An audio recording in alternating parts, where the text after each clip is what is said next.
It is now my privilege to introduce Sherry.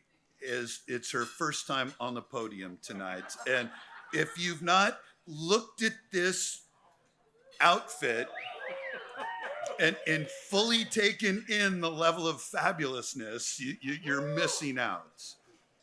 I will just say this about the Chardonnay before this lovely lady takes over. Great Chardonnay should always have verve and energy and liven up the front of your palates. But I think great Chardonnays then have this little quality. It's like 2 drops of baby oil on your hand before you rub your lover's bum. It just should be silky, creamy, and fabulous. And I, I,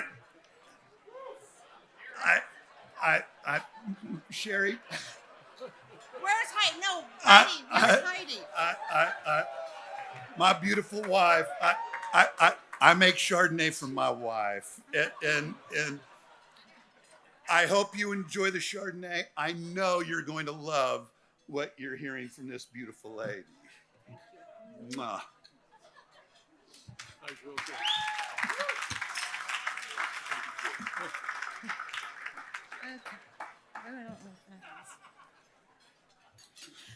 Well, when I was shopping for my outfit, Chatal was with me, and I said, Russell's a character. I have to outdo him. Whatever he's wearing, I have to outdo him. So this is what I ended up with.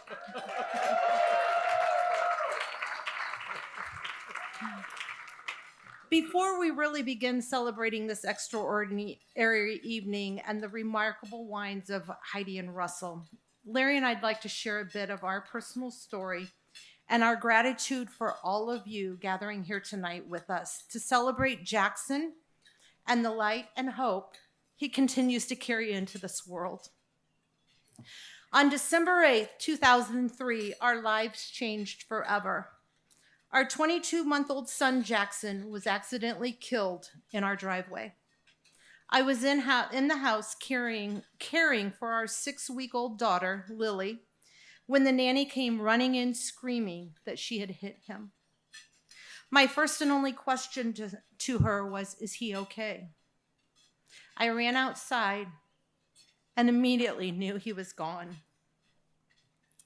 In those moments that followed, as emergency responders arrived and our family and our pastor gathered around me, one question consumed my thoughts. Would Larry ever forgive me? As a mother, I felt responsible for everything that occurred and happened under our roof. And grief has a way of convincing us that somehow I could have prevented the unpreventable. Sherry just said she was there. I was not there. I was in Lansing, Michigan for a business meeting for that week. And just finished dinner at a restaurant next to the hotel, and I got this call on my BlackBerry. Didn't have Apple then, but on my BlackBerry. And it was the nanny's cousin.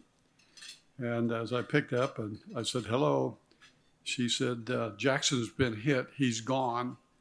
And she hung up. So I called the house phone. No one picked up. Couldn't get there. Jumped in my car, went to the hotel, grabbed my bags, got back in the car. As I'm driving out, I get a call from Lance. And he said him and Larry II were driving up to bring me home. I said, no. I said, I'm not waiting. It's a 2-hour drive. I said, I'm in the car now, and I'm driving to South Bend. So as I drove to South Bend, all I could think of was why Jackson, because I didn't fully yet know, why not me? And then I thought, what is Sherry going through? How is she handling this? I can't wait to see her. I can't wait to see Lily. So get to the house. I walk in, family's there, our pastor's there. Several other people. I don't remember all the people that were there. And I just walked over to Sherry and we fell into each other's arms and wept. It was a long night. It was a long night filled with heartbreak, disbelief, grief, so profound. The words we tried to speak to each other, we just couldn't fathom what had happened.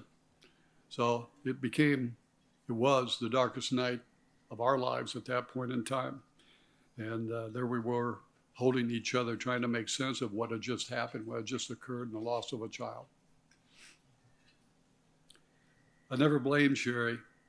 She knew that the minute she saw me. There was never any blame. It was just, what can I do to help her at the same time as I was grieving? And then instead, we chose love over blame. We chose love, and what can we do next? Why? And the grace over anger, and forgiveness over resentment. There was no animosity towards the nanny. It was an accident. God had taken Jackson. We didn't know why. We continued to pray for a long time, and our answers were answered later, but it was 7 to 10 years later when finally that answer was given to us. So people often ask how a marriage survives the loss of a child. We asked ourselves that night, and we made a pledge. And the truth is, many marriages don't survive. Yet through heartbreak, we discover that love is not simply a feeling. Love is a decision we make every day, and especially when life is at its hardest. So that night, we did make a pledge to one another, and the pledge is, What we didn't know that night was that grief would eventually find a purpose. One of our greatest fears settled in quickly. We had seen it happen before in our own extended families. Stories soften over time. Names become photographs on a wall. The details that once felt vivid begin to blur, and we understood that this is part of life. Generations move forward, and memories fade at the edges. But the thought of Jackson fading felt unbearable to us. As Larry and I sat together that first night, crying and trying to make sense of the unimaginable, we made a promise to one another. This tragedy would not destroy our marriage. It would not define who we were as individuals. Somehow it would make us better people, deepen our faith, and strengthen our commitment to serving others.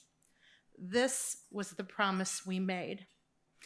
After a year or so, Larry said to me, "We need to create something." At the time, we had no blueprint. We weren't talking about building an organization or launching a foundation. We were simply two grieving parents searching for a way to ensure that our son's life, though brief, would continue to matter. We wanted to preserve his memory, not in stone or not in photographs, but in lives changed for the better.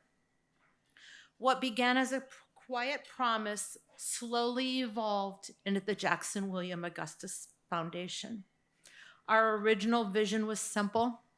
Each year, we'd identify one child whose future might otherwise be uncertain and help provide educational opportunities that could change the trajectory of that child's life. One child became two became several, and over time, what started with trembling hands and hopeful hearts grew into something far beyond anything we could have imagined. Today, JWAS supports 30 Jackson scholars,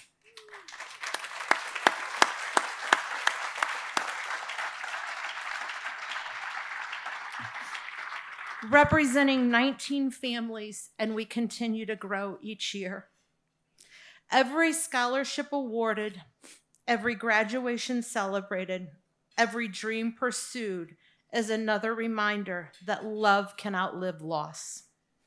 It is a proof that a life measured in only 22 short months can still create a legacy that reaches generations. None of this would have been possible with the generosity of all of you people sitting under this tent tonight. Many of you have supported JWAS through your attendance, your friendship, your encouragement, and your charitable giving. Because of you, Jackson's name continues to be spoken with purpose. Because of you, children are receiving opportunities that otherwise might not exist. Because of you, a family's deepest heartbreak has been transformed into hope for other families. There are moments when the impact feels overwhelming. To see the light and positivity being carried into the world in Jackson's memory is a gift beyond anything we could have imagined on that dark December night. His life was short, but his influence continues to grow every day.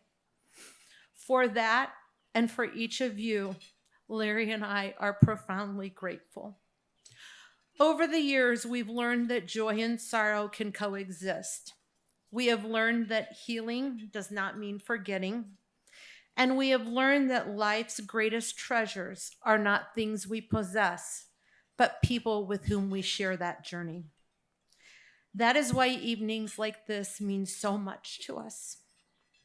Wine has a beautiful way of bringing people together. Around a table, stories are shared, friendships deepened, laughter returns, and memories are made. And few people understand that better than Heidi and Russell.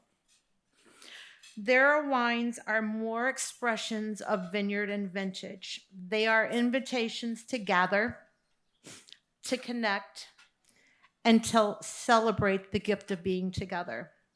Tonight, Larry and I are especially grateful for that gift. We are grateful for friendship. We are grateful for community, for second chances, for enduring love, and the opportunity to raise a glass with all of you. Most of all, we are grateful for the reminder that while life can be heartbreakingly fragile, it can also be unimaginably beautiful. Cheers.